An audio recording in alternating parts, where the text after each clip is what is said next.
மையாதோ ஆத்தாடிக்கு அந்த பூவை வண்டி வந்துடுச்சு ராஜனுக்கு என் புருஷனே காணலடா ராஜனுக்கு அந்த பூவை வண்டி வந்துடுச்சோ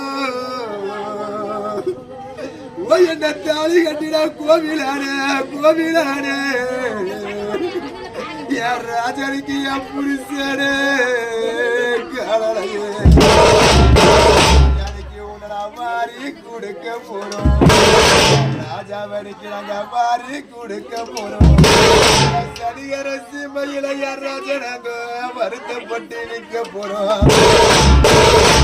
உன்னடா தூக்கி கொடுக்க போறேன் குடும்பக்கார நாட்டில யார் ராஜாவனுக்கு நான் தூக்கி கொடுக்க போறேன் சின்ன வயசுல தாலி அறுத்த மக்கா நான் துயரப்பட்டு நிற்க போறேன்